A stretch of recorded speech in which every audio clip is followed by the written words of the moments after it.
Si vous ne voulez pas qu'il vous arrive les mêmes petits soucis qu'à Geneviève, à Tina et d'autres élèves que j'ai eus, je vous conseille de suivre cette vidéo. Je vous donne les précautions à prendre lorsque vous brodez sur un métier à broder. Bonjour à toutes et à tous, je suis Marie-Hélène Héral, artiste brodeuse, créatrice de la marque Studio Héral et de son école de broderie d'art du même nom.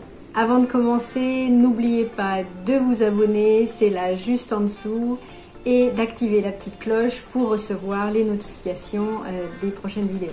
Si vous n'avez pas encore rejoint ma communauté, vous avez mon e-book que vous pouvez télécharger gratuitement. Il est dans le descriptif juste en dessous. Vous allez apprendre tout ce qui est nécessaire en broderie d'art, les outils, mais également les matières les plus utilisées. Et en vous inscrivant, vous recevrez ma newsletter chaque semaine dans laquelle je vous partage mes conseils et mes idées sur la broderie d'art. Alors la semaine dernière, Tina nous a partagé dans le groupe une histoire qui lui est arrivée. En fait, son chat a pris son métier à broder pour un hamac. Il s'est couché dessus et sa broderie s'est détendue. Alors c'est pas la seule, puisque Geneviève, il lui était arrivé exactement la même chose et en fait on ne savait pas ce qui lui était arrivé parce qu'elle venait chaque semaine et puis à chaque fois son organza était complètement détendu. Je me dis, c'est pas possible, qu'est-ce que tu fais pour que cette organza il se détende à ce point? Enfin, je comprends pas parce que ça n'arrive quasiment jamais. Et puis, une nuit ou un matin, je ne sais plus, elle a découvert que son chat était allongé sur son métier à broder. Donc forcément le poids du chat, même si c'est un petit chaton, il a un poids et du coup ça détend votre broderie. Moi je vous conseille de ne pas laisser votre métier à broder sur les tréteaux. En tout cas nous ici à La Réunion on le fait assez peu parce qu'en plus on a ce qu'on appelle les margouillas, ce sont des petits geckos qui font des petites crottes comme ça un peu partout, donc qui tachent la broderie. Donc, alors Geneviève elle l'avait pas fait puisqu'elle est à La Réunion aussi, elle avait mis un tissu par-dessus pour le protéger, mais elle n'avait pas pensé que le chat allait s'en servir de hamac. Donc mon conseil vraiment, une fois que vous avez fini de broder, vous le mettez de côté droit. Votre métier à broder, vous le mettez en position debout. Vous ne le laissez pas comme ça à plat. Et puis si vous voulez vraiment protéger votre broderie, utilisez une housse. Alors soit vous faites, soit si vous savez coudre et vous faites votre propre housse, je vous conseille pas de la faire forcément en tissu, ou alors il faudrait que ce soit une toile un peu épaisse parce que les griffes de chat, elles arrivent à passer à travers. Vous pouvez prendre une matière un peu plastifiée peut-être. Et puis si vous n'avez pas d'âme de couturier ou de couturière, et bien il vous suffit d'acheter une housse pour carton à dessin.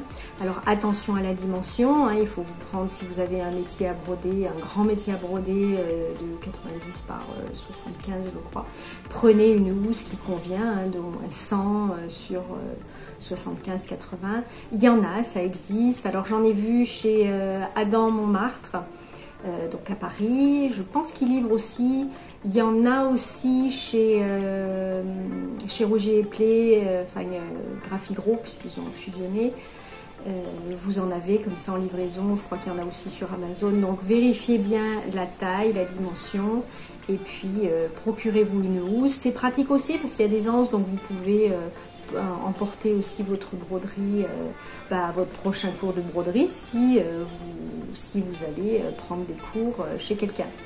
Deuxième point, même si vous n'avez pas d'animaux, si vous brodez pendant un certain temps, c'est-à-dire que vous allez conserver votre broderie sur plusieurs mois parce que vous n'avez pas trop le temps de broder ou alors que votre broderie est assez imposante, donc là c'est pareil, il faut prendre ses précautions. Qu'est-ce qui va se passer au bout de quelques semaines, quelques mois? Votre tissu va forcément se détendre. Donc moi ce que je vous conseille de faire, si vous avez par exemple, vous n'allez pas broder pendant 2 mois, vous partez en vacances, mais votre broderie n'est pas terminée, alors dévissez 2 vis, les 2 de la même ligne, vous dévissez, vous détendez un petit peu ce métier, comme ça quand vous revenez, vous pouvez retendre votre métier. Pareil si votre chat ou un autre animal ou je ne sais pas, bref, votre tissu s'est détendu, il va falloir le retendre. Donc pour le retendre, d'abord vous allez retirer comme ça votre latte et bien serrer les vis. Et puis après, vous allez reprendre tout un côté des tirettes et vous allez reposer ces tirettes. Il faut absolument que votre tissu soit extrêmement tendu. Je vois là en ce moment dans le groupe, il y en a pas mal qui font les remplissages. Vous ne pourrez pas faire les remplissages au fil si votre tissu n'est pas tendu. Il faut que votre tissu soit extrêmement tendu, surtout quand vous débutez. Après, plus tard, vous pourrez broder sur des tissus, par exemple comme de la mousseline ou d'autres tissus. Mais là, quand on débute, il faut vraiment que votre tissu soit extrêmement tendu. Donc, retendez votre métier. Dès que vous voyez que votre tissu n'est pas assez tendu, retendez-le. Animaux ou pas, soyez précautionneux. C'est vraiment le conseil que je peux vous donner. Et si vous avez envie de nous rejoindre, d'apprendre à broder au crochet de Lunéville, j'ai 2 formations. Une formation d'abord pour apprendre vraiment à commencer le crochet de Lunéville. C'est dans le lien juste en dessous, c'est les premiers pas, apprendre à broder au crochet de Lunéville. Et puis sinon, vous pouvez rejoindre Gaudi si vous savez déjà un petit peu broder au crochet de Lunéville ou si vous avez suivi la formation au crochet de Lunéville, vous pouvez continuer sur Gaudi. C'est vraiment fait pour débutants, mais il faut quand même savoir manier le crochet dans tous les sens, pas forcément savoir poser les perles puisque je vous apprends ça dans la formation Gaudi. Je vous retrouve donc dans notre groupe privé Facebook si vous rejoignez l'une de mes formations, ou la semaine prochaine en vidéo. En attendant, passez une bonne semaine, portez-vous bien, au revoir.